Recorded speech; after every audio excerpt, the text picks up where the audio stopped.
Welcome, everyone, to another episode of the Acceptable Losses podcast, where Kirioth will guide us, wading through the grim darkness of every universe you could possibly imagine. And I think I'm just going to throw it over to Kirioth because he knows stuff, don't you, Kirioth? Stuff I know. and special guest. I thought you were going to say stuff and things, which is also true. We do have a special guest for this episode. We've got Bricky. You may have met him before. Hello. Potentially. But potentially. We're not 100% sure. There's a possibility that we have met before, but it depends on what world, what side, what things. It's true. It's true. You could be a total stranger to a good number of people. That seems unlikely, but you never know. Before we get into the episode, this episode is not going up early for patrons because there is something that we wish to talk about in a brief moment, but the next episode will be early and it will be going up soon. So if you'd like to catch the next episode early, head over to patreon.com/acceptablelosses and take a look. You might find yourself craving a bit more horrible grimdarkness, in which case that's the place to go because you'll get it before anyone else. Yay! Excellent. Fantastic. But I am here for a couple of reasons. One, the topic for today's episode is incredibly important to me, as is not surprising. And secondarily, I will say that I have a little bit of a fancy pantsy merch drop for the brand new Acceptable Losses podcast. So, long story short, I'm really excited that you are all doing this spin-off podcast, which is, as far as I'm concerned, will not be spin-off for long. The list of folks and worlds out there is expansive and very, very exciting. And so I really wanted to put together something that would show off those that were here at the start. So the merch drop for this is actually a major founders pack for anyone who is starting off while watching this podcast. The Founders Pack will only be lasting until the end of the year, being the end of 2025. And in doing so, you will get some very special stuff, including a brand spanking new t-shirt and crew neck, both of them with Roman numerals on the chest for the shirt and on the bottom corner for the crew neck. That is directly related to who you are in the purchasing order of this founder pack. If you are the first person to buy this thing, you will have a shirt and a crew neck with the Roman numeral of 1. They're all customized. So they're all individualized. In addition to this, we also have a fancy commemorative Acceptable Losses coin that will be also a part of this bundle. There is an enamel pin as well that will be a part of this founder pack. And last but not least, there is a gorgeous wall scroll that we will also be utilizing for the company as well, or the company, I guess the podcast in this scenario. So that is the big 5-pack: a shirt, a crew neck, a coin, a pin, and a wall scroll, all available only for this year. Each of them customized. Should we have any pins or coins or things left over, we will sell those piecemeal, but the shirt and crew neck with the special numbers is only available for the end of the year. That's the special Founders Pack. Congratulations to the three of you so much on the launch of your brand new podcast. I've been seeing it. The artwork style and things are really, really cool, and it's super stoked. I'm super stoked to see how it's rolling. We have the coolest merch ever. It's I true. think you may have made us the coolest merch in literally existence. I'm so happy. It looks so good. That they're all really customized with your number on them too. Oh man. There's a small part of me that's like, Bricky, please give me an early link so I can buy one and get like top 10. Well, no. I'll give. Okay, I'll make sure that. Oh, there's the scroll also. Thank you. The stained glass scroll too. It's so good. That's good. sick. Like I will make sure that you all get you can all get a fancy one that isn't like number 1 or anything like that. It'll have like its own things, different symbol for you specifically because you obviously are the owners of the podcast. But all that aside, yes, everyone else, the first movers should be rewarded. So they'll all have in order of purchase. You'll have the numbers. So if you want to have one of those really early numbers and show off your appreciation, grab it soon, grab it fast. Oh man, looking at all that stuff, I got like literal like goosebumps. Like that's so cool. Yeah, I'm really happy with how it came out. I particularly love the Oh, coin. good. I couldn't. I was like, damn. Not only did you get a coin, you got a dope coin. Like that's not a terrible coin. That's a great one. That's not like some shoddy little whatever. Ooh, Yeah, that's man. thick. Yeah, Anyway, that's a thick boy. the link is down in, of course, the description. I'm assuming is it's all there and going, and there should be a QR code while I have this whole spiel as well. So, yeah, check it out. Anyway, a question, Kirioth. yes. You are the one who is sherpaing myself and DK and Shy through the Mass Effect universe. Yes. I am, yeah, which in some ways could be seen as slightly backwards because I'll be honest, I think I've only played the first and second games. I didn't do the third one. I missed What? that one. Yeah, Yeah. it's the weakest of the 3. So, Yeah, but that means you never played the multiplayer. which does rock. It Yeah, is slaps so hard. My entire college life revolved around the Mass Effect 3 multiplayer. Yeah, honestly, same. Though I for me, it also was my missed high an school Andromeda, life. but I don't know if that's even remotely important. That's fine. Don't worry about that one. Andromeda's Okay. fine. Combat's good. Story's awful. It gets overhated. It's not great, but it's fine. It is overhated, but it is still not even close to the original 2. I love the contrast no. there of it's overhated and then Shy with it's dog shit. Shy hates it. Shy despises it. Yes. It's not great, but it's not as bad as everybody makes it out to be. It's not great. I'm not sitting here saying it's game of the year or anything, but like it's fine. The arguments immediately. There is also a special note. Now, actually, I was going to mention something about this. This is. You could maybe describe it as a slightly different approach to like Mass Effect lore because there is quite a significant factor within Mass Effect, which of course is Commander Shepard. So for this one, we set Possum quite a difficult task, which will be explained as we get into the script. But yeah, it was a tricky one. It was a tricky one to get rolling because it's a bit more of a unique concept for this universe. But I think we're going to get into it. We're going to be absolutely fine. It'll be grand. Okay.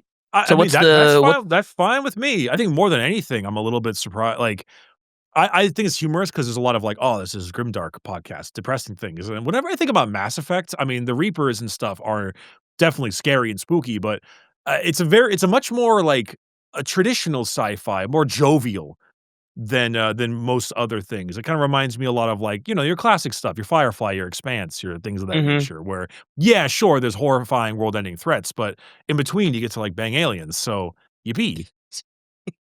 And get it's drunk in Omega. That is the most important part. It's the banging aliens that we're all here for. So, that's the thing to focus on. I mean, this is a Mass Effect one. This is absolutely the thing that people focus on. Oh yeah, of course. It's very true. Who you romancing, right? Who's your ship? Yeah. Anyway, okay. Kirioth, please share. Let's go. So, space operas have, for almost 100 years, bridged the gap between mythology and science fiction in a unique and ever-changing way. Though it existed as a concept as early as the 1800s, the pulp magazine and early comic book era of the 1920s would give space operas their footing. Characters like Buck Rogers and Flash Gordon would take people through the stars in various adventures on strange planets with even stranger creatures. As time would continue, larger IPs would appear, and these IPs would take the genre in the direction of more of a societal conversation. Good example, of course, being Star Trek, which still exists to this day.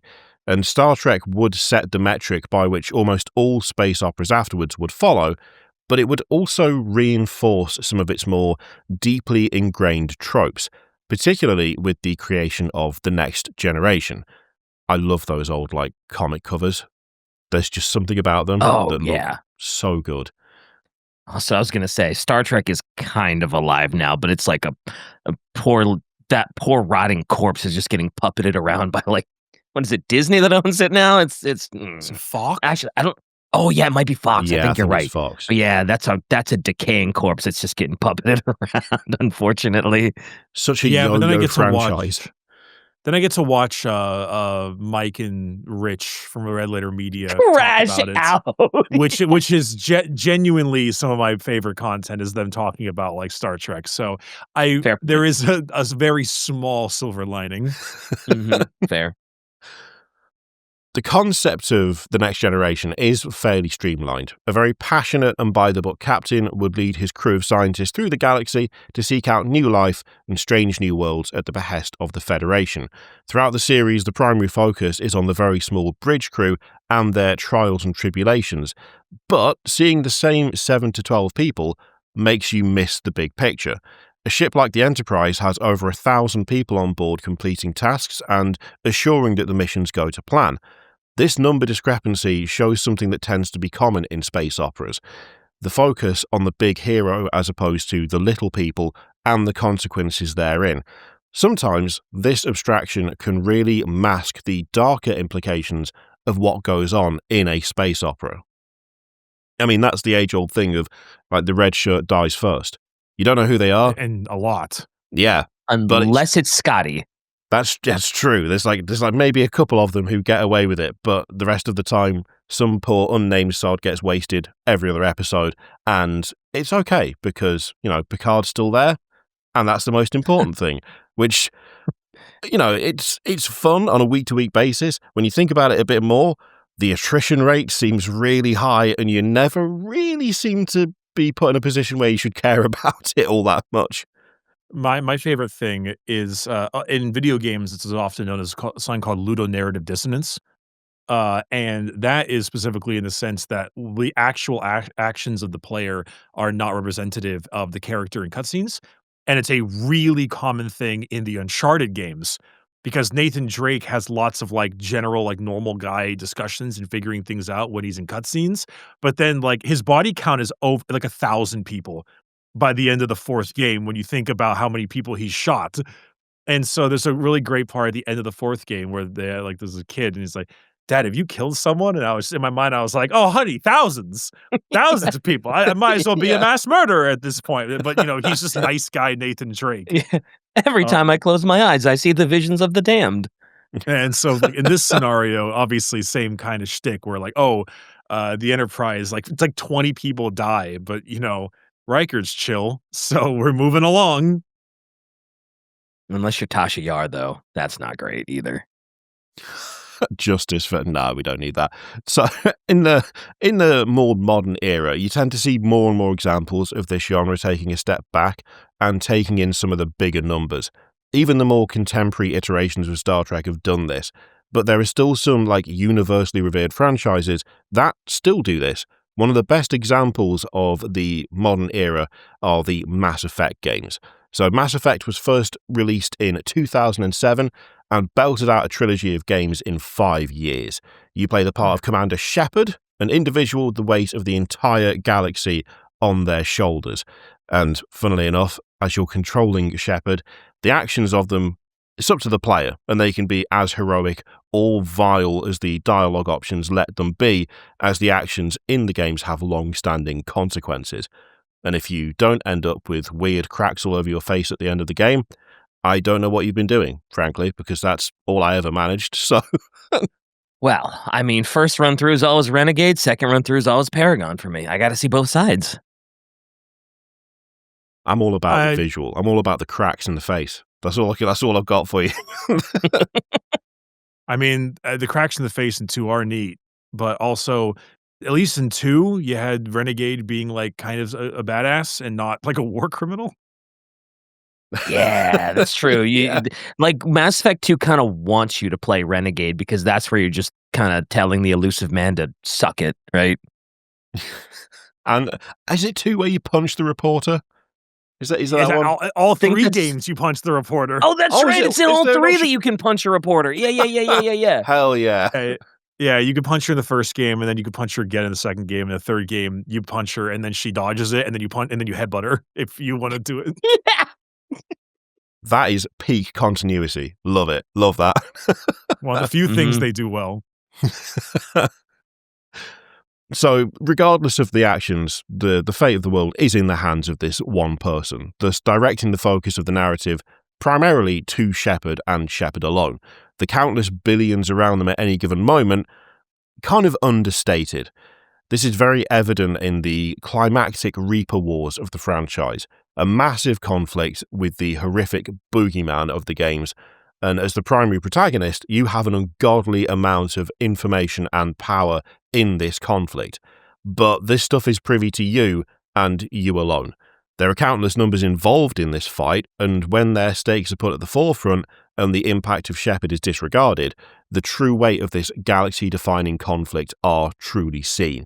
So today, on Acceptable Losses, we're going to dive into the true weight of the war and the horror behind the husks at the front lines.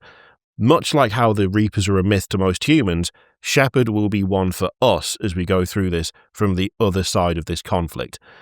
And just to note, Possum has stated that some particular paths are going to be taken when it comes to the narrative here for the sake of consistency, and there'll be a little bit of vagueness on certain aspects because in the heat of battle, not all the secret particulars would be known to the people at large. And you can probably see now why this is something of an undertaking, because taking Shepard out of the narrative of the games where that's the narrative, kind of tricky, but it does make everything so much worse when you consider people who aren't Shepard and don't have all the information that you as the player have, as, you know, everything is going to hell and things are being wiped out by a bunch of stuff that you didn't think existed in the first place. Yeah, I mean, the people on Horizon in Mass Effect 2 definitely are having a different go of it than you, Commander Shepard, Alliance On the Navy, Normandy. Spectre on a new stealth system frigate. Yeah, definitely. Oh, man. Oh, Horizon. Oh, boy. That's not great.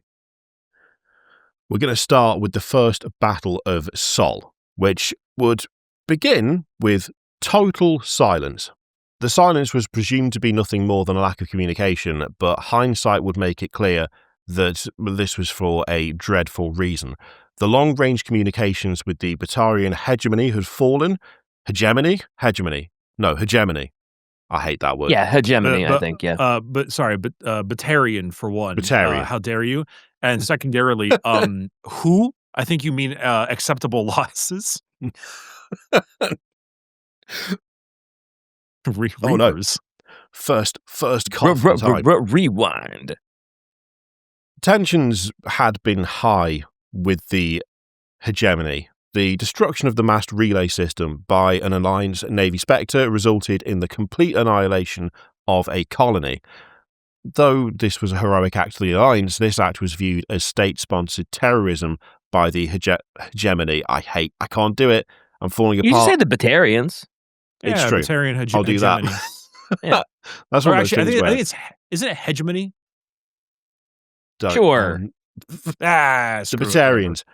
But more or less, this was like with the DLC thing, right? Where the mass relay gets blown up, bunch of Batarians get absolutely trucked. Doesn't go well for them, it turns out. No. So when the first Batarian ships arrived in Citadel space, it was feared that this was an act of aggression on their part. But these ships were not an armada under any sort of direction. They were civilians, and they were scared. The refugees painted a picture of an inexplicable and unstoppable horror in their wake. Improbable and violent ships that seemed hell-bent on eradication. Something that actually sounded slightly familiar. A few years prior, the Eden Prime War during the Eden Prime War, there was an alleged encounter with the Reapers. The Reapers have been nothing but myth in the minds of those who inhabit the galaxy, and the Alliance Navy was skeptical of blaming such an incursion on some sort of ghost story. But the story of these ships aligned with the aftermath of the Bahak incident, the arrival and stalling of other alleged Reaper warships. I like that you specifically said alleged, because that's just yes, Reapers. Reapers. Yeah. I thought we've dismissed that claim. Can't be them. Love They're it. not real. What's the... Nope. Ghost stories. Yeah, it's fine. Don't worry about it. We'll sort whatever this is. Consideration was taken, and the Navy attempted swift action, but even the fastest movements of bureaucracy pale in comparison to the horrors of deep space. In what felt like an instant, Arcturus Station found itself surrounded, and what was once a myth stood at the doors of the Systems Alliance unencumbered. And as the lights of the station went out, humanity found itself at the front line of the Reaper War. The idea of just these things approaching out of nowhere and obliterating everything, and all you've got to go on is, well, a lot of people are running away, and it doesn't sound great. Yeah. What do we do? I mean, when you go to one of these planets that's been, like, affected by the Reapers, and there's, like, there have been a bunch of them, it's not good. It is just like, it's like the meme picture that we've talked about before. It's like, an asteroid is hitting the Earth. What are you doing in this situation? I guess I'll die. Yeah, your mom. Yeah, one last solid bang. This is going to affect the trout population. Yeah, a little bit. Humanity's status as the frontline combatants is fairly surprising considering its history. Humanity had only truly expanded beyond the bars of its cradle in the last 100 years. 38 years before this invasion, humanity was able to explore the stars after unlocking the secrets of the mass relays in their solar system. What was once a moon orbiting Pluto turned into humanity's key to the galaxy. Because it's humanity, they branched out as fast as they could, and even though they were swift in their expansion, they were also swift in finding out the consequences of these actions during the first contact war with the Taurians 29 years ago. But to expand and explore is to be human, and it's remarked by the now apathetic species in the galaxy on how the humans of Earth are ambitious dreamers in their innovation and speed. But now, these dreamers faced a nightmare. I'm still upset we never got like a First Contact War DLC or something. Hell, man, I would have taken a flashback, honestly. Just like a little segment, Yeah, just anything. Just give me something. The first and fourth fleets of the Alliance Navy were positioned prior to the destruction of Arcturus Station. The first fleet was positioned at the Charon relay that orbited Pluto, and the fourth fleet stood strong over Earth. If invaders were to arrive, they'd have to do so through that relay. As word of the fall of Arcturus Station reached the First Fleet, so did the Reapers. Like a flash in a pan, the First Fleet acted to engage with the emerging enemy, but the volleys of fire were met with violent retribution, and within mere minutes, the First Fleet fell. Mere minutes is also the amount of time that the Fourth Fleet got to prepare before the full might of the Reapers was seen above Earth. The fleet's formation would break in an instant. The Reapers faced no contest. That is bad time for both of that lot. Word of the Reapers and the Reapers arriving? Guys, we've got bad news for you. They're on their... Oh, they're here. Oh, no. Yeah. I mean, I feel like that's more or less how Mass Effect 3 starts, right? Where they're just kind of like, oh man, yeah, well, it sure does suck that the Reapers are here. And it's like, what do you mean the Reapers are here? Like, no, they're here. They're attacking the building. They're attacking Earth. It is just a hellscape. What's that? Yeah, there's like 8 of them, and you gotta get the fuck out of here. Imagine being the secretary hanging that note over. Worst day of work ever. Absolute worst. So Earth was barely able to process the data of the Fourth Fleet's destruction before the ground invasion began. With pinpoint precision, the military headquarters and government buildings across Earth had been systematically destroyed. Evacuations were attempted, but the ships of the refugees were nothing more than target practice. Those who were unfortunate enough to stay on the ground were provided an answer to a question that nobody dared to ask. What happened to those who weren't able to escape? The contorted bodies of those seeking shelter became reanimated as the vanguard for the invaders. The empty husks of former Batarians served as a grim example of the might of the Reapers, as well as the inevitable fate of those who stood in their way. And they're called cannibals. Yay! Cannibals and husks. They're awful. Yippee! They're They're pretty cool. so gross. And yeah. Ooh. I liked them a lot. I always thought they looked super neat. I really enjoyed the way that the Reapers repurposed various other races. I thought that was a super neat concept. Yeah, Agreed. the designs are great as well. And when you first see a husk, like, and it's on that spire, it's like, oh my god, we have to rescue him. We got to get him down. And it's like, oh no. Oh. Yeah, it's kind of goofy, right? Like, oh yeah, cannibals are the main enemy of Mass Effect. Wait, I gotta be honest, they're the main enemy of Mass Effect 3, but because all the Batarians got killed, but didn't they all get killed because Shepard supernovaed their damn place? Wouldn't there not be much left? Oh wait, no, he didn't get all of them. You're right. The Reapers flew in from that direction from dark space. That's why they took the rest of them out. Yeah. Yeah, I remember now. Kind of goofy though. I do like that. It didn't kill all of them. Only 300,000 of them. Just most. It's fine. Not that he tried. Oh yeah, actually one colony. 300,000 Reapers killed probably trillions. Yeah. Yeah, Reapers got the rest of them. Shepard got a drop in the bucket, and the pie chart is mostly Reapers, little sliver Shepard. Yeah. The worst pie chart of all time.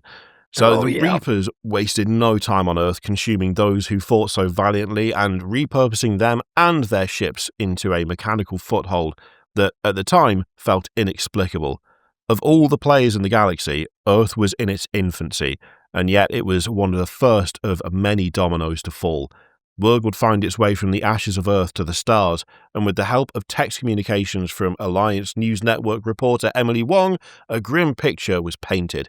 Shells of beings once unified in the galaxy, now possessed in death with bloodlust, squid-like puppet masters at the front lines, and hulking living machines of both common and unknown designs.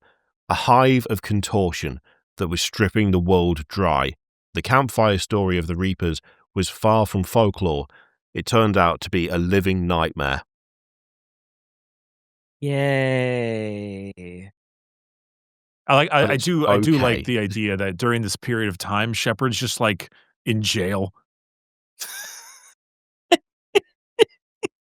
More or less, yeah. He is kind of just, Yeah, sorry, Shepard. I mean, he's always interested in helping, but he's just in jail. Better than being dead, like between the first and the second game. Yeah, he's just kind of being like slowly like a little drawback. Yeah. The longest nap. Imagine how good you feel when you wake up, though. Well, probably not, actually, to be fair. I don't think Shepard felt great when he woke back up. Didn't seem to be enjoying it. That's true. I think that was a great experience. So, next we are going to talk about Tetris and Karshan. Despite the horrors, one lesson was not taken from these reports: the speed in which the invaders moved. The Turian hierarchy would soon receive word that their colony of Tetris was under siege. This was not a narrow-minded attack, though. This was a crisis that impacted the galaxy as a whole. The hierarchy would send a massive force to Tetris in an attempt to retake it from the Reapers, but even the disciplined military doctrine of the Turians was brought to heel by the Reapers. The eradication of this and a subsequent defensive force would make the Turians concede and admit defeat. They were at a disadvantage against the Reapers, and all efforts were made to defend their homeworld of Palaven. As we said earlier, the Reapers had deployed what were formerly known as Batarians to the I've done it again. Batarians, that's okay. Batarians. Batarians, because killing them is as easy as breathing air. Batarians. Wow. Damn. Listen, man. Listen, man. I grew up in a nice life. I need to find a way to be prejudiced against something. Oh my god. It's So just so true, funny bestie, because so true. they make the Batarians like so unfathomably unlikable in the entire series. Oh Like yeah. they have like no good pro qualities. You meet like one guy who's kind of chill. Mhm. It's quite goofy.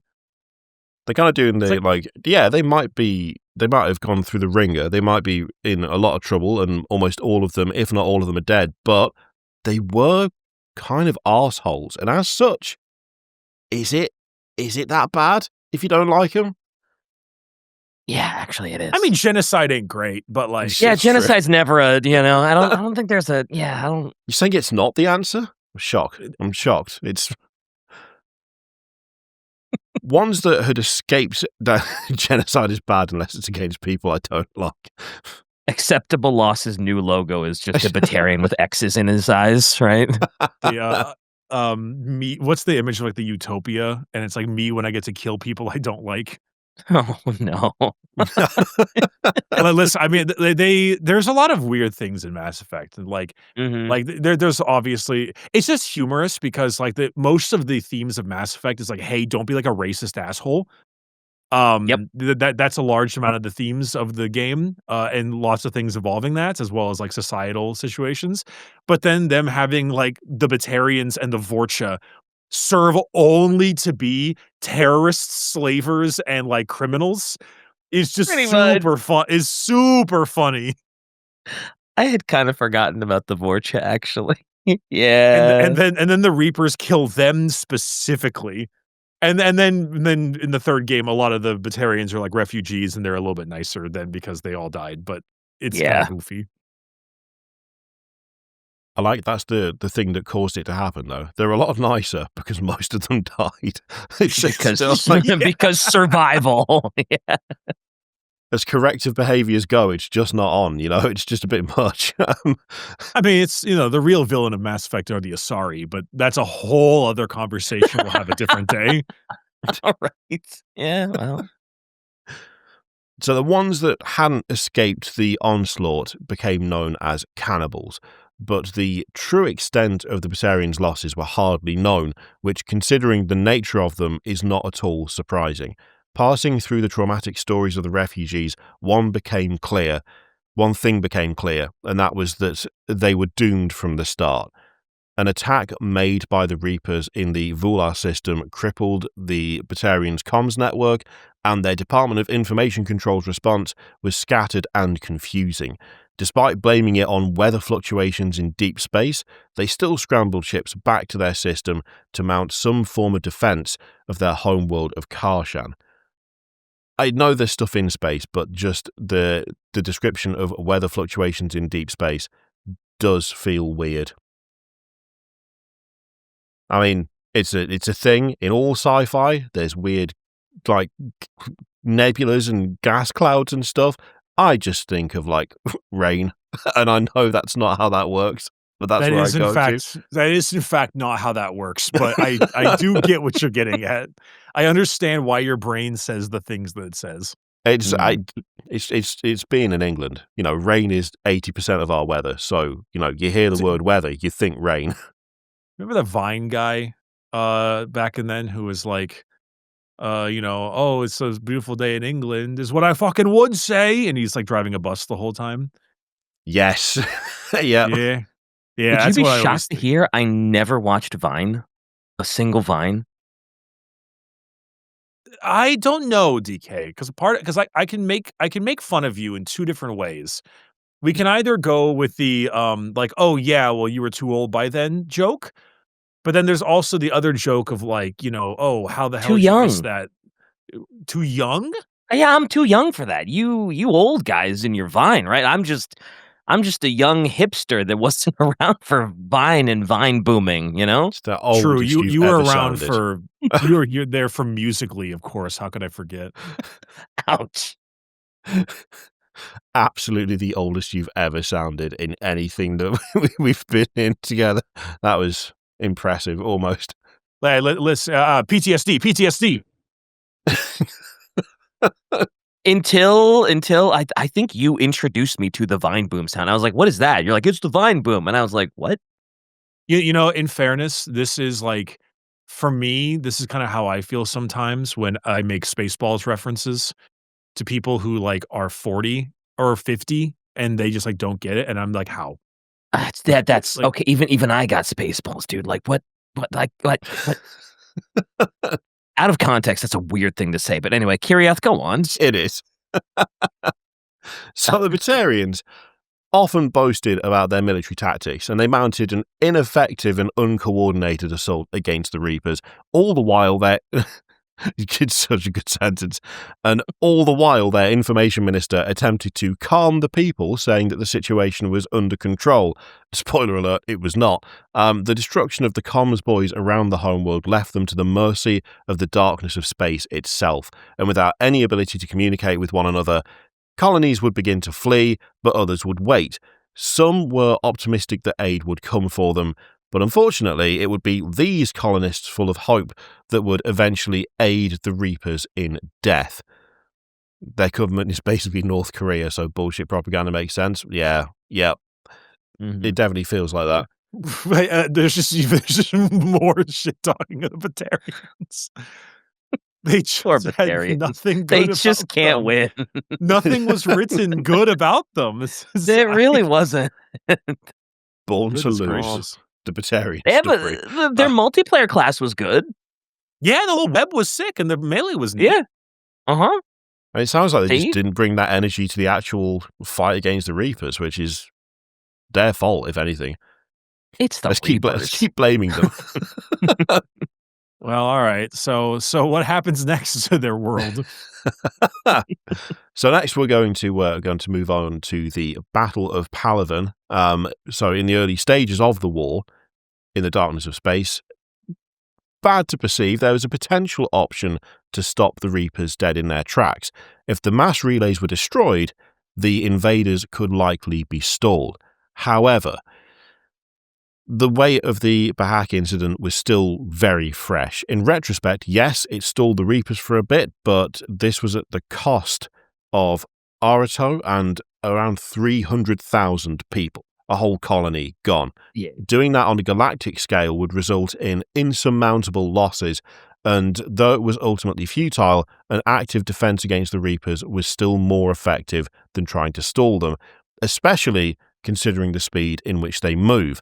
The distance between Earth and Pluto is, at best estimates, 0.00056259 light years. So that. What? Oh, thank God. Now I'm aware. I mean, now you know. That's a fact. Knowing is half the probably. battle. Yeah. I don't think Possum would have just made that up, but, there you go. See, I think the thing is also the whole, because I mean, I'm not sure if this is already going to be mentioned, but like the whole point of the Reapers was that they would arrive via the Citadel, shut everything down, turn off all the mass relays, and very slowly kill everyone. Annihilate everything and start a new cycle so they could eat and refuel and let it all go over again, because inevitably... No, Wait. DK. It was because they were evil AI that couldn't let evil AI be evil. It's screw it. Yeah. But yeah, because inevitably someone's going to find the Citadel and be like, oh yeah, this should be our center hub. And then it's like, nope, that's a trap. Don't do that because we shut it down.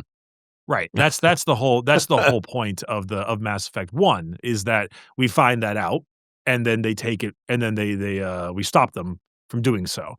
But obviously, once the Reapers got to the actual mass relays, then they could start bouncing around and attacking people. But turning them off entirely would not be good, because then we couldn't travel either. Yeah. So what's the phrase? Pyrrhic victory. I mean, it wouldn't even be a Pyrrhic victory. It'd be a loss. Yeah. Isn't that just loss? There's nothing victorious about it. Yeah, I Do mean, you have a if Pyrrhic loss? anything, better to have all the Reapers slowly bleed Palavin dead and find a way to try to, like, regroup and work on stuff than turn off everyone's car and just, like, Yeah. be stuck in your home, you know? Way better to do that, yeah. And it's Palavin, so, that they have, like, the strongest military in the galaxy? Yeah, it's the Turian military, yeah, Yeah, so I it's the think so. Turian military, so, like, that's the might of, the Citadel forces. Yeah, Turians are the ones. Mhm. I love Turians. I love that I art too, or that picture from the game, I think. Yeah, it's, the moon of you're on the moon of Palavin, and that is Yeah, and you're Palavin, and it's not yeah, going great.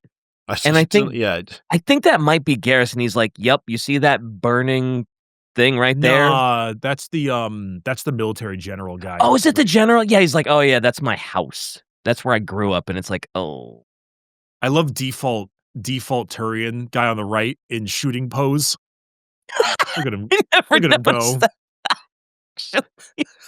I never The guy. noticed that. He's ready to go. How All did right, He's I he's ready to ready miss to go, go. yeah. Yeah, he's But good to go. yeah, anyway, so they're assaulting Palavin. Mhm. So yeah, they're in trying to work out, tactical considerations and the like. They worked out that the Reapers are able to move from Earth to Pluto in only a few seconds, moving at twice the speed of Citadel ships, traveling on average at about 1.25 light years per hour. The Reapers could travel the galaxy at an impossible speed, even without the relays.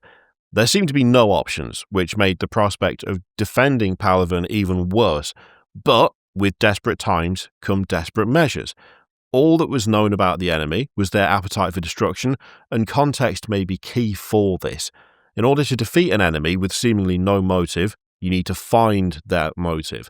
The Turians would attempt this, and Fleet Admiral Irix Coronati, great name, would lead the charge.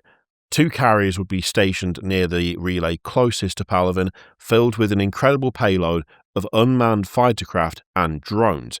As the Reapers entered the system, the unmanned drones would rush from the carriers and swarm around the invasion force.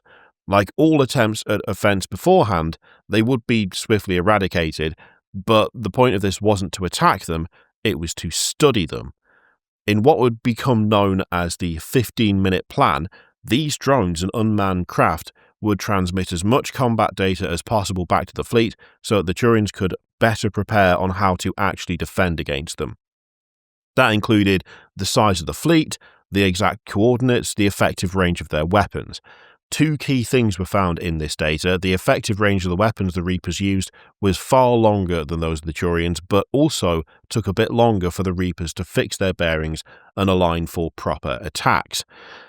Coronati saw this as proof positive that there were some exploits to be had, and he would show this by entering the Lion's Den itself. With a short FTL jump, Coronati's dreadnought would be stuck right in the middle of the Reaper fleet. The Turians were able to align themselves for an attack faster than the Reapers, and the first truly successful countermeasure was deployed against the invaders. Several capital ships were downed by the Turians, and their ability to swiftly dodge and realign outmatched the abilities of the Reapers. But they weren't there for space theatrics, they were there to put an end to the system itself, and the counter provided by the Reapers would be their own FTL jump, which would place them right above Palavin. They would unleash hell on the cities below, and despite the best of efforts, the planet's defences struggled, at which point a retreat had to be ordered. Yep. Quantity is a quality all its own. It's a common phrase.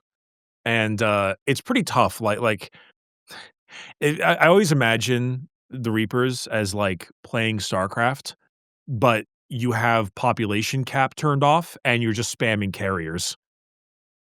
It's Yeah. just like because Mhm. for the most part, there is a world where the Protoss carrier death ball is just unstoppable, like, "Oh, I just have too many carriers, like, you just can't stop me," at this point, and then it's like that, but your pop cap is off. So it's just like, "Alright, here's, like, 7 million carriers, like, go nuts." You just can't Yeah, deal it with it. it it does feel like that with the Reapers, doesn't it? Very, very much the case, especially, after you see the sheer volume of effort it took to kill Sovereign. Mhm. You had to close off the Citadel and get, like, the whole fleet to converge on him. Yeah, it was a lot. Yep. And that's one. Yeah.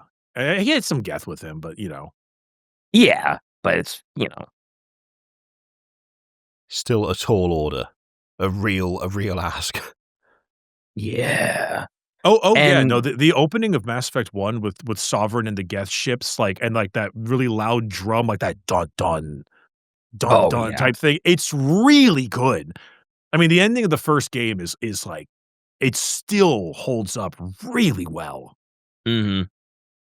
Also, I love the voice they give Sovereign too, and, like, the distortion and the mechanical, I just love it.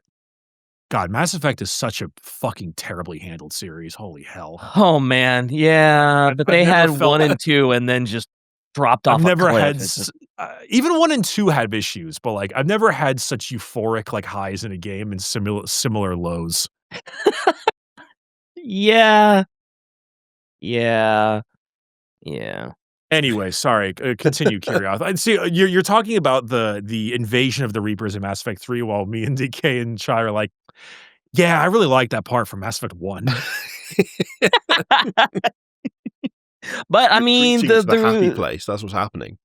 the Reaper invasion of Palaven is how we get, Marauders, right? Correct. Marauders is the Turian. I will And that say gives birth to the greatest hero that Mass Effect 3 has ever known, Marauder Shields, right? Marauder Shields. I will say the game, because the gameplay of Mass Effect 3 is very good, and the enemy design especially Mhm. is very good. I Agreed. really like how they drip feed you new enemies in the game by slowly going to the various planets that the Yep. enemies come from. Moon of Palaven brings you Marauders, you get Brutes that are like Yep. Krogan, Turian combos, you Yep. go to you get the Asari and the Ardak Yakshi, it's very neat. And the Banshees. Oh, the Banshee howl still haunts me. It's Mm. good. It stays, yeah, it has a solid ring to it Yep. still. And if you romanced Morinth, you have to kill her when you find the first Banshee. If you romance Morinth, you're a fucking idiot. So, You're a psycho anyway, it's but yeah. deserved anyway. Screw him. I just think that's a cool little continuation. Anyway, sorry. Yeah, go ahead.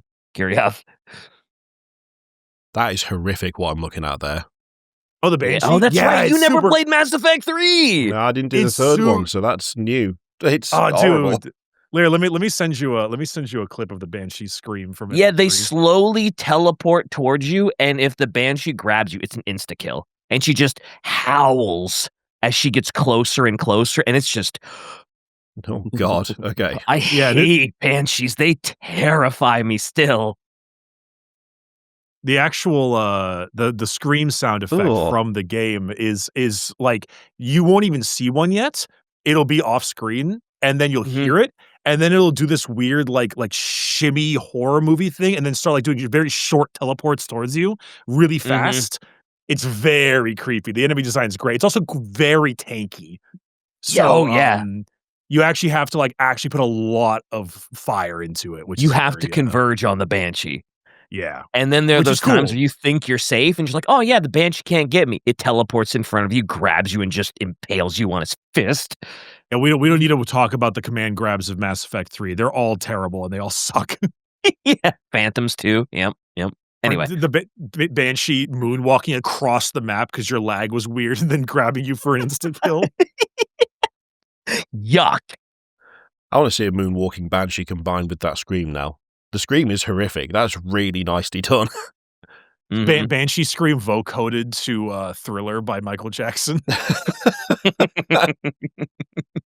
Someone's got to be able to make that, right? Someone's got to be able Yeah, to we'll do figure it out at some point. Somebody probably already has, honestly. it. So the Turian fleet, they've jumped in. They've managed to do a bit of a number on the Reapers, but the Reapers jump in above the planet itself, and it goes somewhat badly. They have to sound a retreat, but unlike the total eradication of the other fleets, the ships of the Turian fleet remained operable, so the exploit of the Reapers was still an overwhelming success in lieu of such catastrophic loss. Plus, a ground battle is something the Turians are no stranger to, and despite the bombardments from above, the overwhelmingly armed citizenry of Palaven were able to hold the line longer than most other species. But inevitability is just that. At this point, we move on to consolidation and the Krogan negotiation. So the once firm and steady Citadel Council now forced to take extreme defensive measures, and the Reaper attacks far from over. The Asari Republics were forced back to their borders due to Reaper attacks on the colonies on the outskirts, and the Solarian Union felt the need to prepare in a preemptive sense. The Alliance did have a plan in the form of a superweapon. There's always a superweapon, regardless of franchise, we know this, but in order for this to work, they would need unanimous commitment. And even though the galaxy was on its knees, the wounds of the past would make this a dangerous proposition, because this would require addressing the genophage. I'm going to do a little bit of history. So, hundreds of years prior, the Krogans were rapidly expanding their territory, and they posed a threat to neighbouring species, including the Turians. And to top it off, this expansion made use of forced labour, something that seemed to be an issue on both sides, but both sides deny it. The pushback against the Krogan would be known as the Krogan Rebellions. This rebellion would end after the Solarian Union would provide the Turians with a biological weapon that they could use to threaten the Krogans enough to bring them to the negotiating table. Instead, the Turians deployed the weapon almost immediately, which, yeah, I mean, no chill on that front. Absolutely no chill. It sterilized all the males. Yeah, 1 in 1,000 kids will survive birth. Do you know what a Krogan looks like? Oh, there we go. So, Kurioth, I'm assuming you might be curious to yourself, like, why would they do this to the Krogan? Yeah. The Krogan are a lot like the Klingons from Star Trek, like Worf. Mm-hmm. Oh, yeah, like they're proper warrior culture, aren't they? They're also huge. Humongous. They're like 500 pounds of beef, heavy like chitin, and they're like 7 feet tall. They also regenerate very fast their wounds. They also have double all the organs. It's like they have a quad. Yep. The problem they were running into was the fact that, like, oh, the Krogan don't want to negotiate. Of course they don't. The Krogan want to, like, one Krogan kill 5 of us. And so maybe more. Probably more. Well, Kirith, you played Mass Effect 1 and 2, so you know, like, Rex, Grunt. Yeah. Oh, yeah, you just didn't play 3. That's right. Yeah. Yeah, I'll be honest, I didn't pay a huge amount of attention to the Krogans because I don't know. I can't remember. You killed who Rex it was. in Mass Effect 1, didn't you? I think I did, yeah. You son of a bitch. I'm going to beat the shit out of you. I like how we both had the same reaction. You will not survive the winter. You will not survive. The worst thing is I couldn't even really tell you why. Well, probably because you had no choice, because you had to have like a certain level of Paragon or Renegade. Yeah, you either intimidate the hell out of him and make him stand down, or you're like really good and you can talk him down. But if you're not, you have to kill him. Yeah, I think I was probably in like a horrible midpoint because I didn't know what I was doing and I had to go. As sometimes you gotta go. As is the common case of most people who play Mass Effect 1. Yeah. Mass Effect 1 with knowledge of what you need to do and without knowledge are drastically different games. So different. Yep. So, but yeah, Genophage, 1 in 1,000 Krogan will survive birth now. It's a sterility plague. Yep. Absolutely horrendous. I mean, it's like actually awful. Like war crimes awful, it feels like. Which, funnily enough. Oh, no, that is absolutely a war crime. That is not a war crime like. That is a war crime, full stop. There's a very weird like thing they do insinuate though in the game where they're like, there is a lot of conversation where if they didn't do the Genophage, then the Krogans would have like killed everyone. Yeah. There is an insinuation of that every so often, which puts this in this very weird gray area. But yeah, still sterility plague ain't cool. No. I mean, it ended the rebellion, obviously, but it did. It did also, have fairly horrible, long-standing consequences. Like you say, the viability of pregnancy dropped drastically, rapidly, stagnated the growth of the population, and this basically caused a sense of doom to just haunt the Krogans, feeling that they didn't have much to live for, considering their population was forced to dwindle drastically. And yeah, I mean, it would absolutely destroy the mental health, like the psyche of an entire species doing that. Like the future because of your every child species you is now just potentially gone. have is a stillborn, and it's like, oh, so it's like if you are Krogan and it's not great. You're not going to be in a good mental place. No. Not to mention the fact that by doing this thing, many Krogan don't care about like fixing the population; they just care about fighting. And so when no one actually like wants to help, it's like, well, I mean, for the most part, for most of Mass Effect, the Krogan are like slowly going extinct. Mm-hmm. Genuinely grim and horrible. Oh, Very yeah. fitting. From the human perspective, the Krogan rebellion occurred during the 8th century, and the genophage was still stalling their population. Absolutely atrocious. The idea that the Krogans would come to the bartering table with the Turians, even in lieu of a galaxy-destroying event, was questionable, especially since the Krogans would be requested to take up measures to assist the Turians to reinforce Palaven to allow for a withdrawal.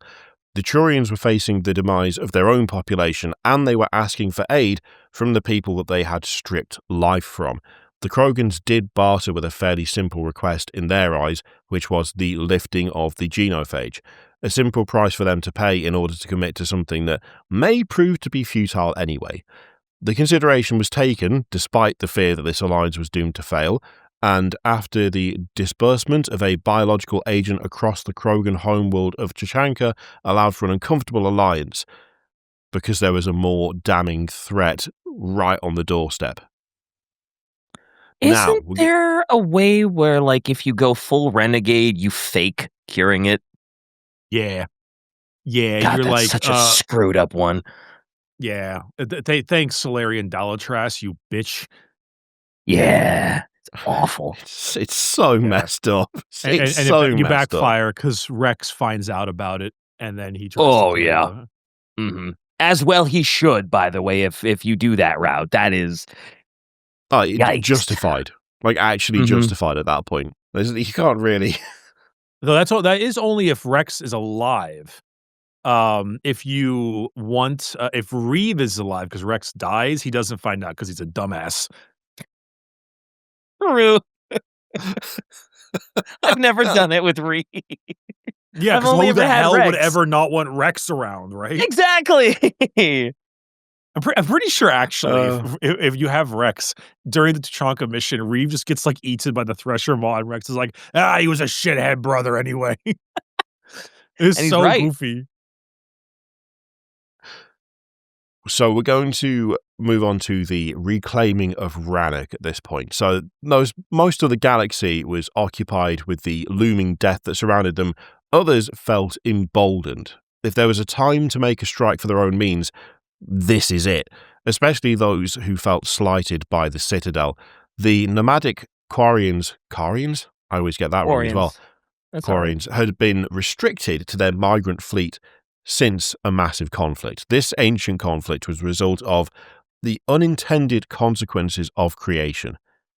Their creation of the Geth as an AI-driven assistance tool which came with a flaw, processing capacity being linked directly with the connection between other Geth. This ability was given to some in order to increase the processing of some of these specified Geth, but it boiled over, and soon the ones without this connecting ability became sapient. Attempts to shut down the Geth to prevent an active rebellion did not go well, and it fanned the flames, and the countermeasures employed by the Geth were devastating. Classic. Did not go well is the understatement of the millennium. It didn't go well. They tried. Didn't work out. Nope. The Morning War, as the Geth call it, caused almost a complete eradication of their creators, save for the migration fleet. Their tampering with AI put a massive lens on the Quarians from the rest of the galaxy, and sympathies towards them were virtually non-existent. I wonder why. I mean, they tried to play God and got smited. They lived as a cautionary lesson and nothing more. Travelling to the Perseus Vale was outlawed for fear that interacting with the AI could cause them to expand and embolden their motivations. They Why wanted is to no one join the cool- sympathetic when I cut my own arm off? What happened? Feel sorry for me. I did this to myself. Yeah. They wanted to join the cool kids club, but their genocide of the Geth didn't work out. No, it didn't. Look, all you can do is try. But maybe stop trying genocide. Maybe try that. That seems like a good starting point for a lot of what's happening in this universe, doesn't it? In There's Mass a lot- there's a Effect, lot the answer of- is always genocide. What do you mean? Yeah, and Quarians in this particular world are the assholes. Yeah, The social 100%. commentary of the Quarians and the Geth is very obvious and pronounced in the game. Yep, it sure is. But it is especially in the third game. Especially in the third game. Oh, they really highlighted in the third game. Yeah, when you go back to Rannoch, yeah. Admiral, what's his name? Vosquip. Forgot about his goofy name that he doesn't want you to make fun of. He's very sensitive about it. I mean, I can see, you can see why. It's a noble name, Absolutely see why. Karioth. Is it? Is it though? Choosing to help the Quarians is a renegade option for a reason. I mean, yeah, they're just not great. Just not great. And with the arrival of Tally's the worth it, Reapers, so it's fine. with the arrival of the Reapers, this microscope on the Quarians shifted so much that they felt now was the time to return home. But this was far from a surprise attack. They'd been planning jamming technology to be deployed in an attempt to reclaim their home for quite some time. The second battle of Tikhon happened fast, and it happened fierce. The Geth, despite showing their prior military might, were woefully underprepared for the countermeasures and jammers their creators had brought with them. The battles were overwhelming successes for the Quarians, and system after system were reclaimed, but adaptation was only a few strikes away. The Geth would eventually structure a defense taking the jammers into consideration, and a massive counterattack was launched by the Geth, an attack that put the remnants of their creators at risk of total extinction. It seemed the Geth weren't acting alone. Something was emboldening them, and the key to this was in the code. So, decryption of the signals used by the Geth to disable the systems of the Quarians resulted in the identification of a strange string of code that seemed to be of Reaper origin. In an act of desperation, the Quarians reached out to the Citadel with this news, as the idea that the Reapers were not acting alone should be enough to spook them into aid. The Citadel did provide support, and this support stalled this unusual alliance enough to determine what was actually happening. The Geth had indeed allied with the Reapers, but it was of their opinion that this allyship was for that of self-preservation out of concern of the Quarians. But the allyship here was something that the Reapers were taking advantage of, and ultimately their support of the Geth was their attempt to bolster their own numbers. A ceasefire was ordered, and it was heeded by both the Geth and the Quarians. Upon a mounted assault on the surface against the Reaper that was manipulating the software of the Geth, an agreement was reached that coexistence on Rannoch was possible, a variable that the Reapers likely had not considered.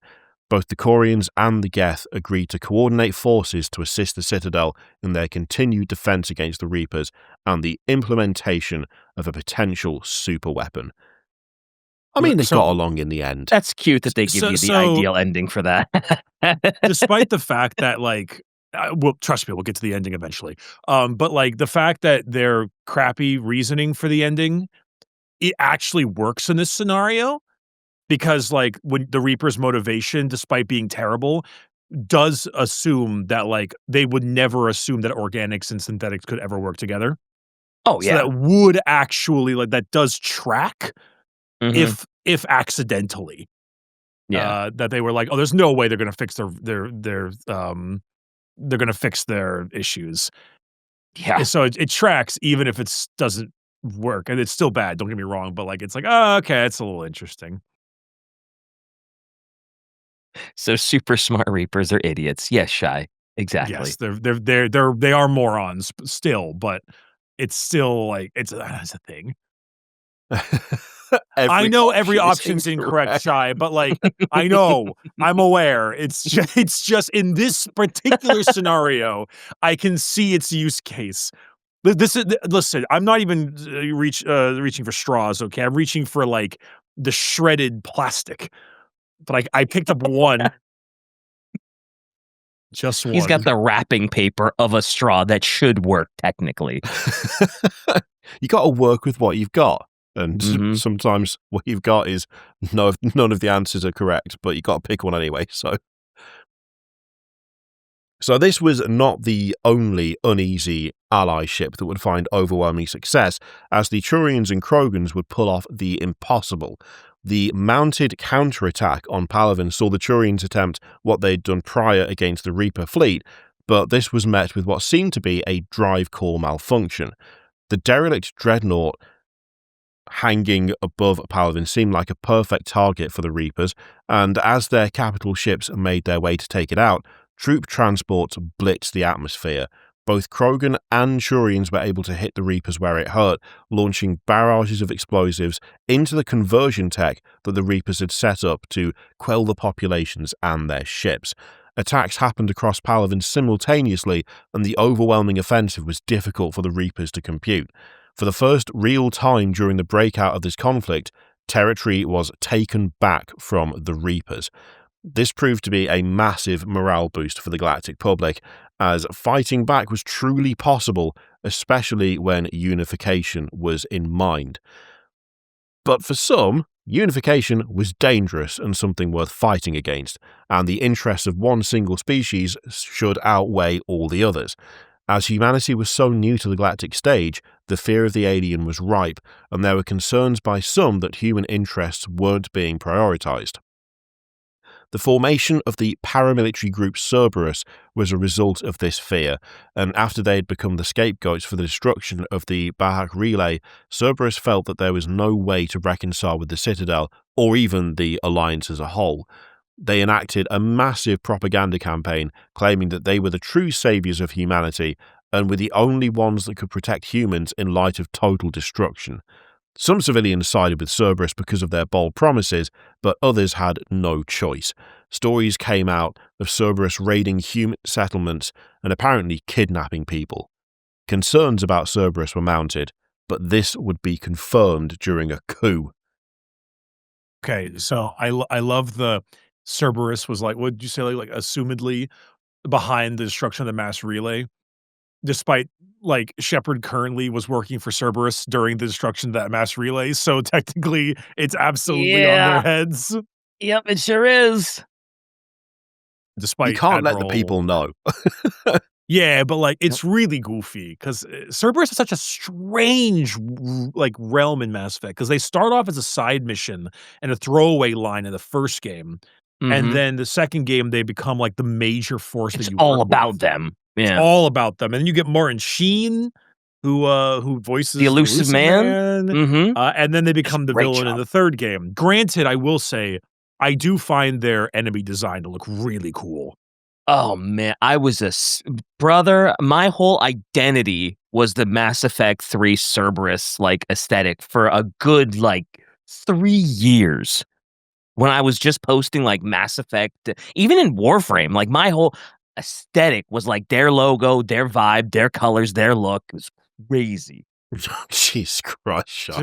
It was their aesthetic. It was their aesthetic, not their ideal. Shy was like, so your aesthetic is racism, but no, how dare you, Shy? The aesthetic is cool white and yellow. And White black and yellow and with red eyes. And red eyes, exactly. Mhm. Besides, they can't be racist. They have Kai Lang. You're right, that's so true. My god.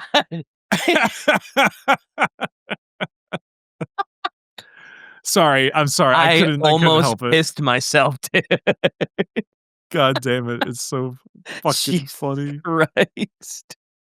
Go anyway. Go Oh ahead. god, Okay, it's getting worse. it's spicy.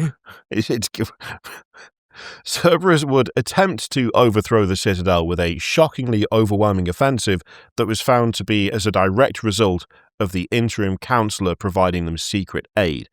Though exceptionally obstructive, the coup was settled, but the hostilities remained, especially after it was determined that Cerberus were utilising augments of Reaper origin to assist themselves. The act of the coup resulted in a massive disregarding of Cerberus beliefs among humans, and more consequentially, it resulted in a setback in the counterattack project.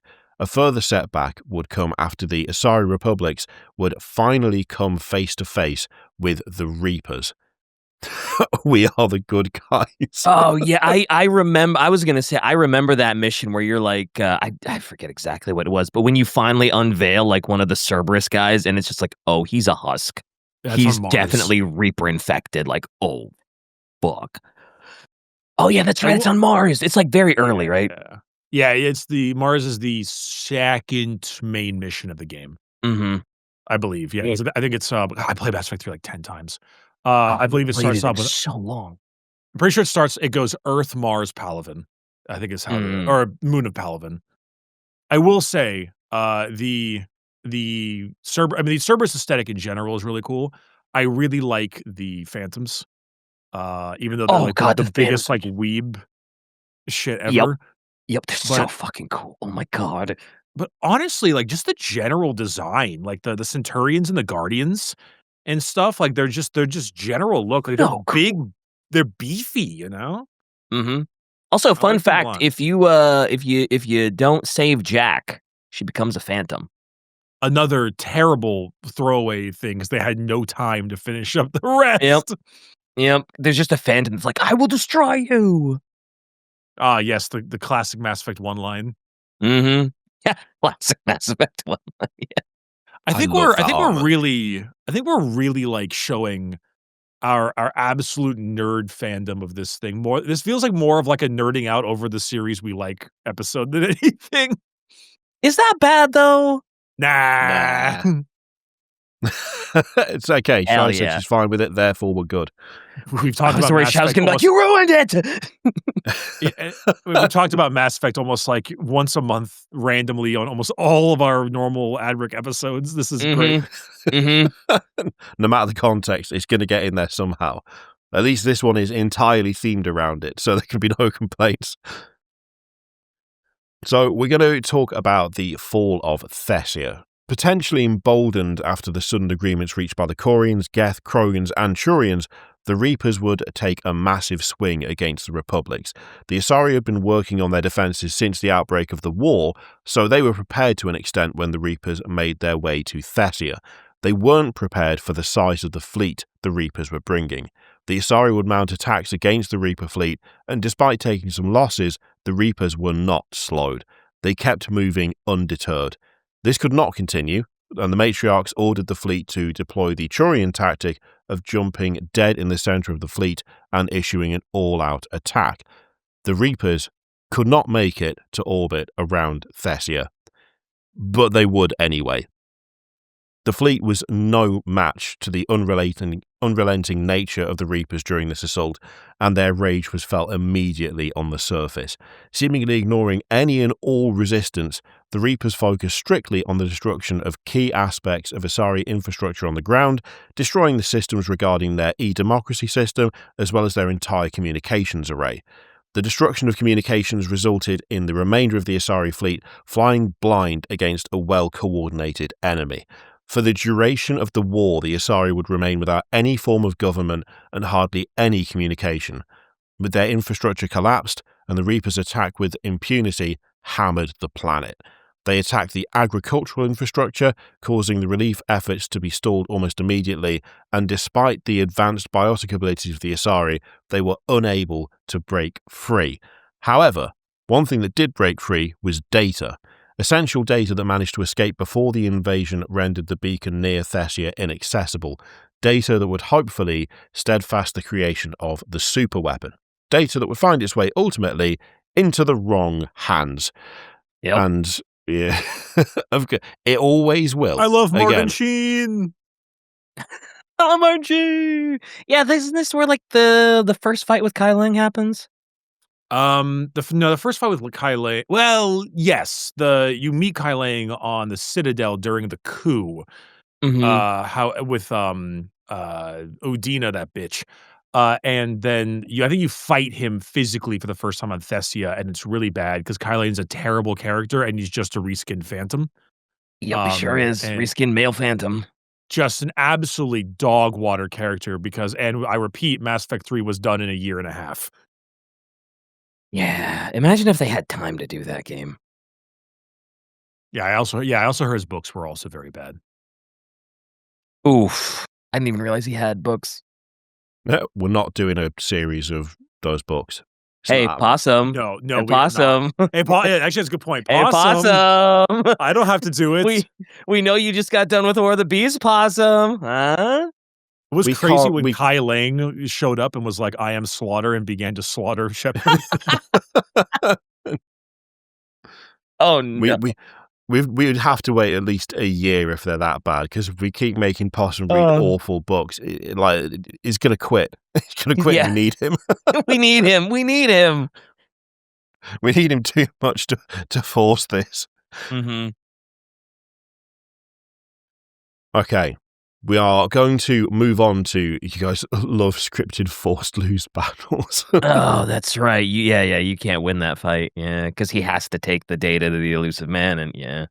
Which really sucks too, because the actual visual of the Reapers coming down on Thessia with like all of the various that visual is great. It's very yeah. good. And it makes sense because they're doing a second act low point situation where you're at the end of Act 2 and you need like the lowest possible point, so you need something terrible to happen. But like, it's just the execution was all off. Yeah. Agreed. Though Thessia is cool. The music's good too. Asaris are dope. Just don't put unlosable fights in. Or no, not unlosable. You know what I mean? Unwinnable. That's the opposite of what I would have taken Elusive Man as like a Prophet of Truth boss fight where he's just in his chair and he just like flies around on hover jets shooting you with shit. It's stupid, but like I would have taken that a million times over Kai Lang. Yeah, that's fair. Also, Shai says, hot take, absolute annihilation of Asari and ME3 was long time coming. The teacher's pet race needed some humble pie. Oh, yeah, no, the Asari is like the worst example of Mary Sue I can think of. They're absolutely substantially too overpowered in a million ways. They're not well written at all, but they have a couple great characters, and because of that, you kind of like think otherwise sometimes. Maybe you should just embrace eternity. Dude, fucking pure blood bitch. So crazy. Right, we're going to move on to the second battle of the Serpent Nebula. So the dense gas and debris of the Serpent Nebula served as a cloak for the Citadel for many years, so much so that direct coordinates were needed to even attempt to find it. Due to its significance in the galaxy, there were plenty of junctions around to allow for those with proper access to reach the Citadel. So when those junctions began to go dark, fears began to rise that the Reapers were planning the unthinkable, a coordinated effort directly against the Citadel and its fleet. The massive Asari dreadnought known as Destiny Ascension, great name, served as the flagship for the Citadel, but due to the contingency set up in the event of conflict, Destiny Ascension would serve as a means to evacuate the Citadel, while another ship, Luminous Fate, would lead defensive measures for the Citadel itself. The Destiny Ascension is sick as hell, by the way. It's a really cool ship.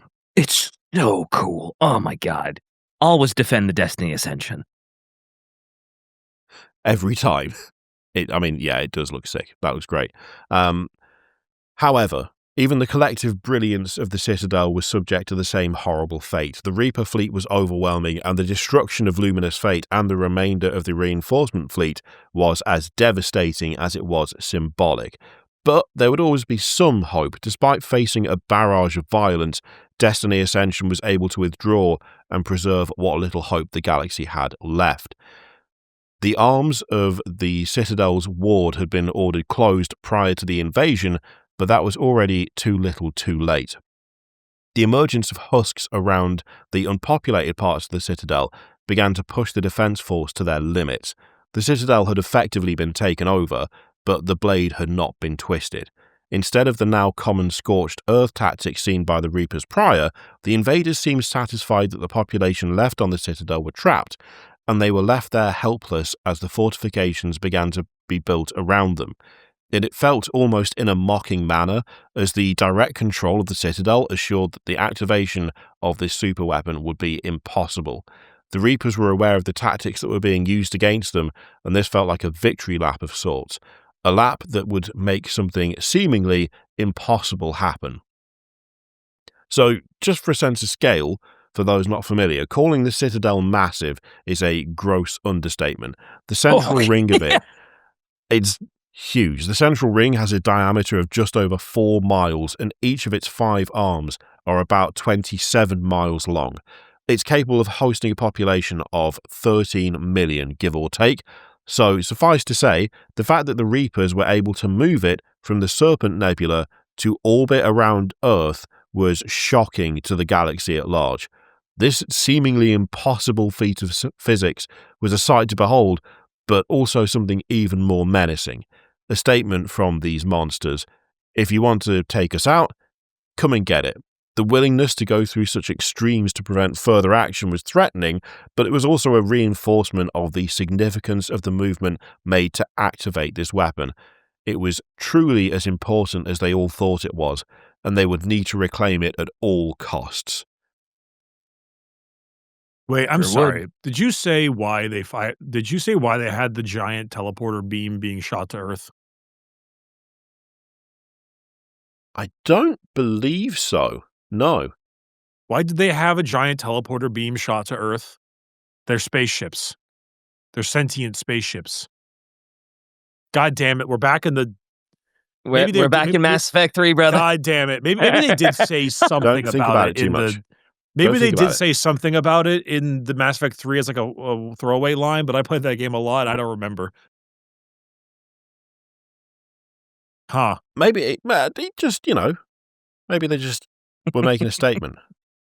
Nick in the water. I don't know. I love how as soon as we get to Mass Effect 3 stuff, Bricky is like, why did they do this? Why was it like this? And it's like, brother, I don't know what to tell you. It says in-game they say it's used because to transport humans via Marvel laser aboard of the Citadel to be turned into husks. Why not just turn the husks on Earth? Yeah. I vaguely remember that. Why not just turn them to husks on Earth, though? They can do that on Earth. They've done it on Earth. We fought them on Earth. The first mission was on Earth. Well, there's just a lot going on. I'm crashing out, DK. I'm crashing out. There's just a lot going on Earth right now, man. Like, That's exactly. A lot's going on is the people that... It's fine. I know the answer. I don't remember this one being this fucking bad. There's lots of parts about Mass Effect 3 that's bad, but that part, yeah. Should we talk about the second Battle of Sol instead? Would that make things better? No, because this is the ending, but go ahead, dude. we haven't even gotten to the indoctrination theory or anything about how dumb Mass Effect 3 is. I hope we don't include that theory in there because it's a shit theory that's shit. No, wait, there was no... I'm sorry, we were talking about shitty things in Mass Effect 3 and I had to. I'm sorry. Go ahead, carry on. That's fair. Total military victory against the Reapers over Earth was not the point here. This was an impossible feat, and the efforts that needed to be mounted weren't to do that. The objective was to secure the Citadel long enough to reclaim data and activate the weapon against the Reapers once and for all. The forces gathered for this battle were split into 3, referred to as Sword, Shield, and Hammer. The Sword naval unit's goal was to engage directly with the Reaper forces, but this was with the knowledge that it would likely be a suicidal engagement. This was to allow for the Shield naval units, which would be a last line of defense if the Reapers broke through the Sword, while also serving as a defensive escort for the superweapon into position with the Citadel. The Hammer would be the ground forces, and they would branch off directly from the Sword forces and head to London. London's significance was noted by the forces of Captain David Anderson. The Citadel's wards were closed, so conventional means to enter the Citadel were off the table entirely, but there had been transportation between Earth and the Citadel since its arrival in the Sol system, and it was done through London. As this may be the only link accessible, it was essential that the Hammer find this connection and exploit it for the benefit of the galaxy at large. You've got to get Big Ben in there. Let's go, David Anderson. Woo! That was just last week. That's not even from Mass Effect. Ignore the spaceships. Crazy. No, the spaceships are actually real. that just happens in London, you know. That just happens. Very common. Me when the tube is late. For some reason, the layout of that looks all sorts of off. But I can't really probably tell because you it's a shitty rendered version of it from I know what that's from. That's from the initial announcement trailer for Mass Effect 3 where random sniper dude is in the clock tower or whatever, and they zoom out like that. I remember it because it has nothing to do with the game. Wow. That's such a callback. I don't think you understand the high school me, and I wore a Mass Effect shirt with Commander Shepard on it like multiple times a week in high school. Like I don't think that. No, you don't. I probably don't doubt that one at all. I will be honest with you. If I had a Mass Effect shirt, hoodie, N7, whatever, I would wear it all the time too. I'm not judging you. I'm just kind of like, damn, I wish I had Mass Effect 3 apparel. I mean, I wish there was Mass Effect apparel in general, but oh well. Yeah. I mean, there is the change you want to see in the world. That's probably very complicated. Don't do that. Okay, no, that looks more likely. That second one, that looks more like what I'd expect it to look like, rather than Big Ben inexplicably still being standing amidst all of that. Especially since it's usually the first thing to go in any disaster film. Oh, yeah. If you're in San Francisco, the Golden Gate Bridge is gone. Or if you're in New York, Statue of Liberty tossed around. If you're in London, Big Ben, done. Yep. Yeah. So the sword force for this attack was comprised of the remnants of the Alliance carrier groups as well as squads of Asari and Turians. The bulk of the further back defensive line was also made up of the Quarian heavy fleet, and the perimeter of the sword included both the Quarians and the Geth, a fully unified blade at the throat of the horrors. The Reapers would send an incredible wave of their automated craft, but for the first time since the outbreak of the war, they were outmatched. The sword punched a hole through the Reapers' forces and headed toward the space around the Citadel in a rapid effort to claim the upper hand. The tactics learned throughout this conflict proved effective for the Reapers, whose volleys became somewhat predictable. The forces showed their might and exposed the weaknesses of the Reapers directly to them, and the Hammer would break their line and head directly to Earth now that the odds were in their favour. Every transport vessel imaginable was used for the Hammer, and covering fire was provided by the sword as they broke atmosphere. The ground troops were a truly unified front. Krogan warriors, humans, Batarian mercenaries, Asari commandos, and whoever else was ready and willing to put the final nail in the coffin of the Reapers. Rendezvous was made with Anderson's forces, but this was a massive cost. The Reapers weren't ready to buckle, and the aerial combat and surface batteries cost the Hammer enormously. The numbers were so thin that breaking the lines near the transport site seemed like an impossibility. However, there was no other option. The Hammer was on the surface, and it needed to strike. The ground mission needed to continue, even if it resulted in the ultimate sacrifice. The assault was mounted on the defensive perimeter, and the ground forces faced hell. The husks seemed almost endless, and with aid from space, the Reapers seemed to be holding the line. The forces on the ground would receive some aid from the Alliance, but the extent of this was unknown, and the losses were high, and the focus became more on the shield. I mean, yeah. Mm-hmm. I know where this is going. We all know where when you said holding the shield, I was like, the arrival of the fleet was very cool. That is probably one of the best moments in the series, is when all the ships arrive. You can't beat a good, like, fleet jumping in cutscene. No, and this is a good. top one. Like, This is like an think out of Avengers Assemble all moment. Yeah, like, out of all of the various fleet jumping in cutscenes out there, I would argue this is maybe some of the best, if not the best one I've ever seen. Yeah. Also, because it plays the Mass Effect theme when it does it, and the Mass Effect theme is very good, and so it just adds a lot. So at this point, the Hammer's movements have been hampered substantially, and though they'd been delayed, the shield force had not. They warped into the system right on time. The Reapers were still overwhelmed around the Citadel by the might of the sword, and they didn't have the numbers to spare to flank the shield. They were facing costly losses for the first time in their campaign, and if they were to further disengage, they would completely collapse. But what followed was a delay, a lag. Fighting was happening, but no gains were made. Much like how the war began, the Sol system was met with silence. The hope was that this would be an operation of speed, but time began to get the better of them. For a brief moment, there was fear. Fear that the ground assault had failed, fear that this was all for nothing. However, like an embrace from hope itself, the ward arms of the Citadel would begin to open. The shield was able to move the weapon into place. Something was happening. The decisive nature of it, however, would be at a cost.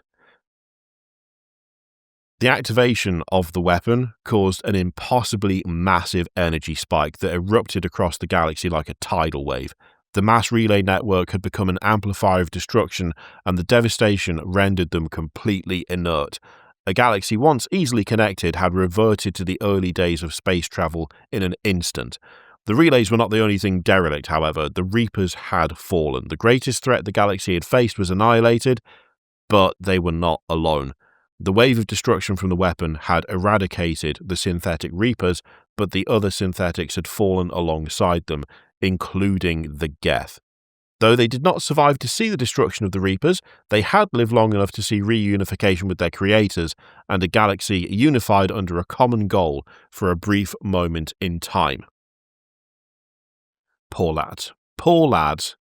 I was gonna say, is this canon ending?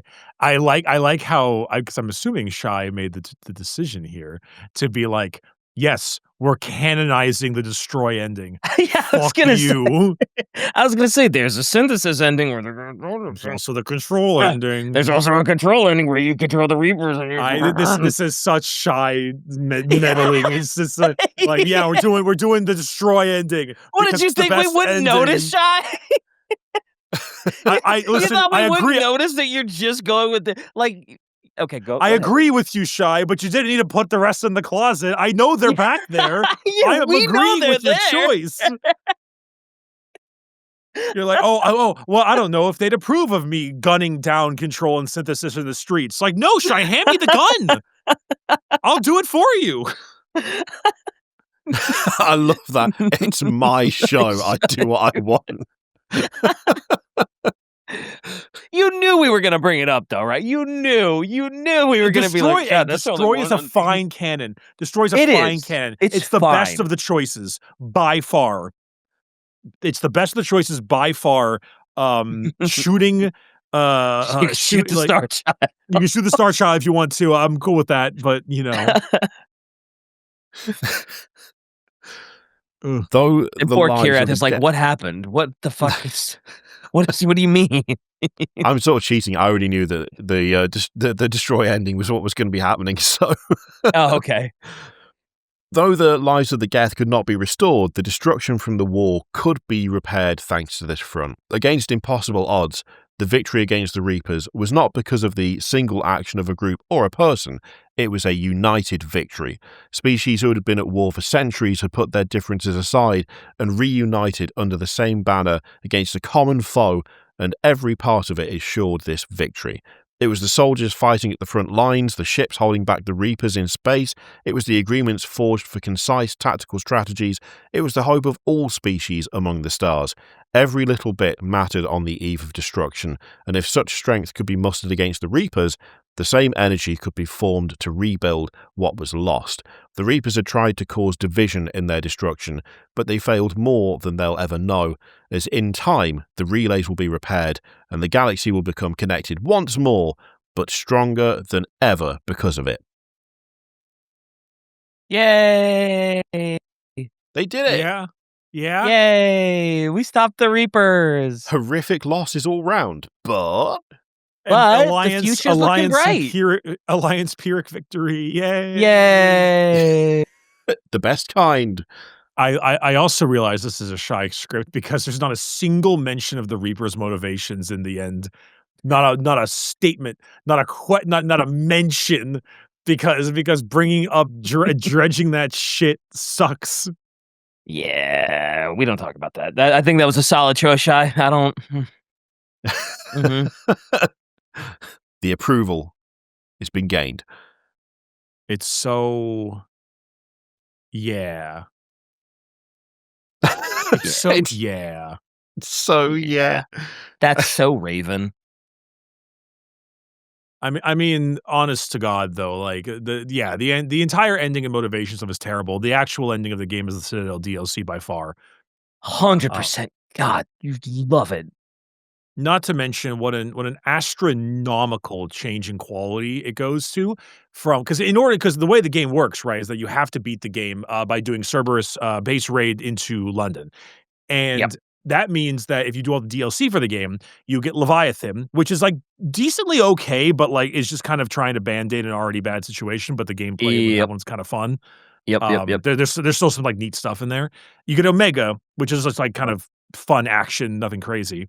And then you get Citadel, arguably the best DLC that they've ever done, only maybe somewhat tied with Shadow Broker. And then you immediately go to fighting Kai Lang on the fucking Cerberus thing, and it's like it's such a drop. It's such a drop. It is a huge dip. Omega sucks, really? I mean, you get all I don't that think Arya Omega Taloke stuff. It's sucks. fine. It's good. And Omega's where you the get the female Turian, right? Turian.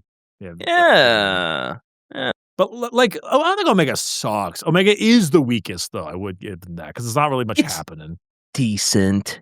I wouldn't say it Fine. sucks. Yeah, Citadel is it's go. It's shooty bang bang for the most part. And you get that cool power from Arya Taloke too. I forget what it was. It's like a black hole thing. Oh, Dark Channel, I think. Dark Channel. Wait, is that what? Yeah. I no, think so. no, not Dark Channel. I know what you're talking about, though. Yeah, it's like I forget what it is. I think it's just like a chaotic warp bomb or something, right? Yeah, actually, I think you're right. It's like a warp bomb. It was a cool power, though. But no, but Citadel DLC is like genuinely amazing, though. It's like actually top tier. Very, very unfortunate. Yeah. But I mean, the actual story of the Reaper's invasion is neat.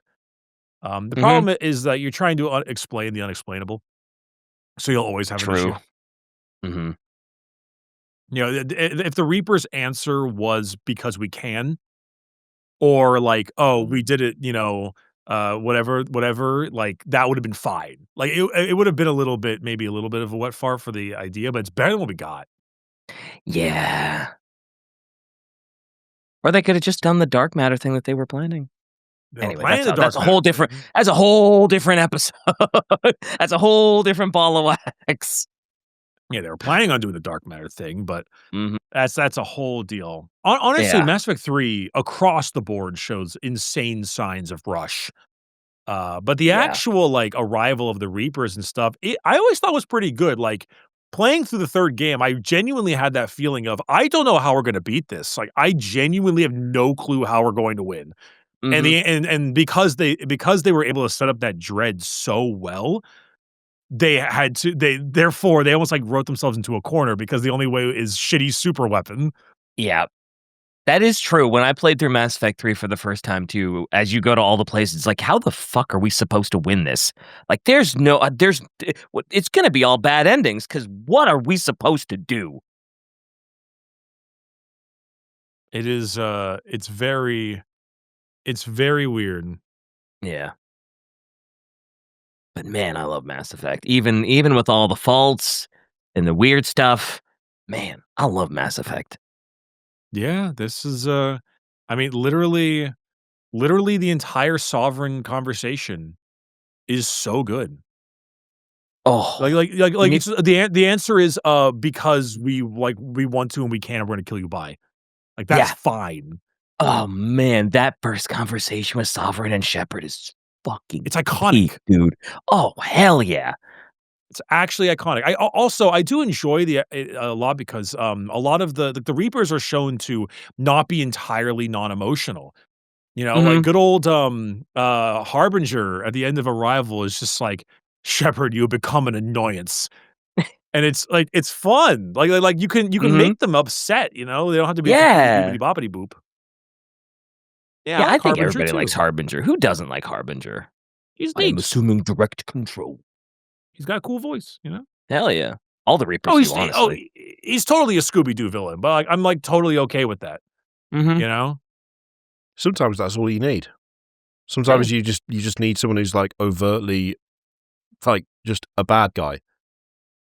Yeah. I that that's End where of I Mass think Effect 2, it's like, "Oh, yeah, by the way, it's a Reaper."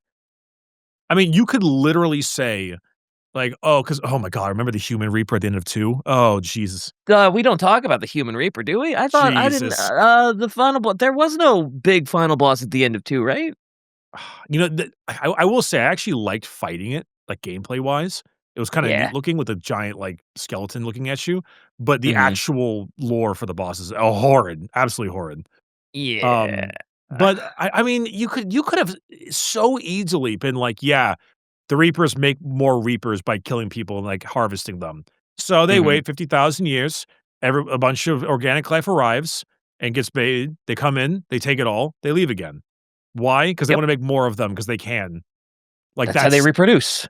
that's all it could be that, it could be because screw you, that's why, Mhm. because they Mhm. have some kind of, like, superiority complex. Mhm. Maybe they wanna become powerful enough to go do it to other galaxies, like, who cares?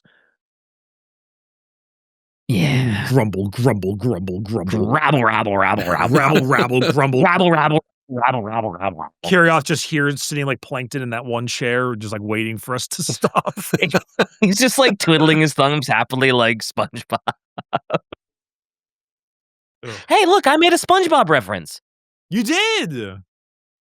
Hey, let's First one of this go." podcast. Like, total. Now, That Bricky, make an didn't anime take long. reference. Just like Mass Effect 3, this episode, it Uh, says uh, highs and lows. Mm. Make an anime reference, Cerberus looks like Jinro. I was gonna say we could end on a high and remind everyone that there's insanely good merch available Merch! now, Oh, That and is you can yes! true. follow the link in the description and you can get it, and it is, like, personalized, and it's like unique, and you should go and do that right now. That's a good way You to end it. should. It is Yeah, especially if you individualized, it's number. personalized. Yeah. Here to support your founding members of the podcast for those of you who are starting off to begin with, and you'll always have the merch forever, and it'll say that fancy number, and you'll always know you were the ones who supported from the beginning. That's so Hell cool, yeah. by the way. God, Hell yeah. I cannot wait for that to get in the wild. Oh, man. I shouldn't buy one. You said there's special ones for I shouldn't buy, like, 10 of them. I'll I'll get you be your fine. own, I'll be don't you fine. I'll be worry. fine. I'll be fine. It's okay. I don't need to spend $1,000 on our own merch. It's It's not fine. gonna cost $1,000, but, I was gonna say I was uh, gonna buy, like, 1,000 of them. I want I was 1 through 1,000, damn it. do you wanna get all the numbers? 1 for every day of the year, baby. Hell yeah. Alright, so who takes us home now? It's not my job anymore. Who Well, you're from the the guest. You should y'all take get us home for sure. Yeah, take us home, Bricky. Go ahead. Oh, okay. Ah, yes, Reapers.